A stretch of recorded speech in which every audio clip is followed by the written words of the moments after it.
Thanks for watching. Don't forget to like, comment, share and subscribe to Mufti Tariq Masood, famous scholar. Mufti Tariq Masood speeches को subscribe करके bell icon पे जरूर click करें। जज़ाकल्लाह। घर में जुमा पढ़ाने का तरीका, क्या घर में नमाज जुमा पढ़ाया जा सकता है? अगर पढ़ाया जा सकता है तो इसका तरीक़ाकार क्या है और कितने लोग होने चाहिए? तल्लाल साहब लाहौर से। हमारी राय ये है, जामिअत रशीद के उलमा की भी राय यही है कि इन हालात में घर में जुमे की इजाज़त नहीं है, इसलिए कि जुमे के लिए फ़ुक़हा ने एक बड़ी शर्त बयान की है, इज़्न आम पब्लिक को आने की इजाज़त देनी चाहिए। अगर जब बाज़ उलमा का ये बयान आया है कि वो जो इज़्न आम की फ़ुक़हा ने हुक्म बयान किया है वो जब है जब किसी मजबूरी से ना रोका जाए, तो अगर कोई किसी मजबूरी से लोगों को रोक रहा है तो फिर वो शर्त की मुखालफत से जुमा जायज़ हो जाएगा।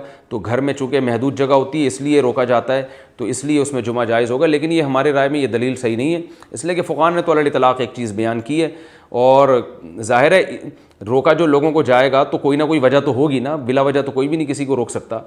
तो घरों में क्योंकि इज़्न आम नहीं होता इसलिए भी उसमें जुमा जायज़ नहीं है।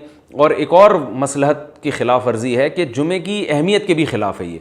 अगर इस तरीके से आज लोगों को इजाज़त दे दी जाए घर घर जुमा करने की, तो कल क्या होगा? जुमे का तो मतलब ही जो जुमुआ है ना, जुमुआ ये कहते ही इज्तिमा को है, इज्तिमा से निकला है, क्राउड को कहते हैं।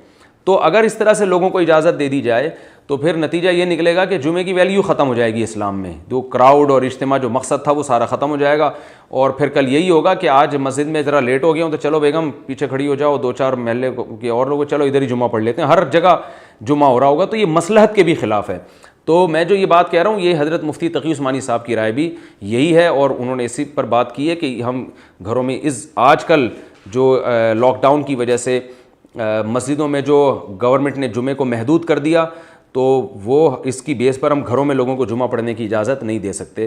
तो यही राय हज़रत मुफ्ती तक़ी उस्मानी साहब की भी है, जामिअत रशीद के उलमा की भी यही राय है। लेकिन बहरहाल इख्तलाफी मसला है, बाज़ उलमा जायज़ कह रहे हैं। तो जब कोई इख्तलाफी मसला हो किसी भी आलिम को आप फॉलो कर लें, किसी दूसरे पर आप तंज़ ना करें, उसकी तज़हीक ना करें, जो है ना तौहीन ना करें, किसी की भी राय पर अमल करें। हमारी राय यही है कि घर में जुमे की इजाज़त नहीं है।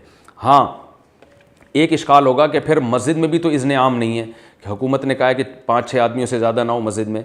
तो ये अगरचे इज़्न आम नहीं है, लेकिन वो गवर्नमेंट ने चूँकि फ़ैसला किया है कि मस्जिदों में जुमा होगा, तो जो शर्त इज्तिहादी होती है ना वो गवर्नमेंट के यानी इज़्न सुल्तान की वजह से वो शर्त फिर कलअदम हो जाती है। तो क्योंकि गवर्नमेंट का फ़ैसला है तो गवर्नमेंट के फ़ैसले की वजह से मस्जिद में जुमे की इजाज़त होगी।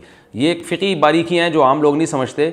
खुलासा यही है, खुलासा मैं बता देता हूँ, वो समझ में आ जाए तो अच्छी बात है कि मस्जिद में जुमा पढ़ें नहीं हो सकता। अगर गवर्नमेंट ने पाबंदी लगाई है आपके मस्जिद में जाने पर तो घर में ज़ोहर की नमाज़ पढ़ें। फिर इसमें दो राय हैं उलमा की, बाज़ उलमा कहते हैं कि जमात से पढ़ें, बाज़ कहते हैं इनफरादी पढ़ें। तो हमारी राय यही है कि इनफरादी पढ़ी जाएगी जमात। अगरचे बहुत बड़े आलिम हैं हज़रत मुफ्ती तक़ी उस्मानी साहब, उनकी राय ये है कि ज़ोहर घर में जमात से भी पढ़ सकते हैं। लेकिन जामिअत रशीद के उलमा को इस राय पर इत्मीनान नहीं है। वो तो उलमा में इख्तिलाफ़ राय होता है, दलाइल क्या है इस बहस में जाने की ज़रूरत नहीं है, पेचीदा बहस बन जाएगी। एहतियात यही है क्योंकि इस पर सबका इत्तेफाक है कि घर में ज़ोहर की नमाज़ इनफरादन पढ़ना तो बिल्कुल जायज़ है, जमात में इख्तिलाफ़ है। इसलिए हम कहते हैं भाई इनफरादन पढ़ लो जुम्मे के दिन घर में ज़ोहर की नमाज़, बाकी जो घर में नमाज़ें पढ़ेंगे वो आप जमात ही से पढ़ेंगे। लेकिन अगर कोई हज़रत मुफ्ती तक़ी साहब के फ़तवे को फॉलो करता है और घर में ज़ोहर की नमाज़ जमात से पढ़ लेता है तो वो भी अल्लाह की रहमत से उम्मीद है इंशाअल्लाह कि एक बड़े आलिम को फॉलो कर रहा है कोई। लेकिन जुमे की नमाज़ में बहरहाल हमें इत्मीनान नहीं है, घर में जुमा ना पढ़ा जाए। Thanks for watching. Don't forget to like, comment, share and subscribe to Mufti Tariq Masood Speeches channel.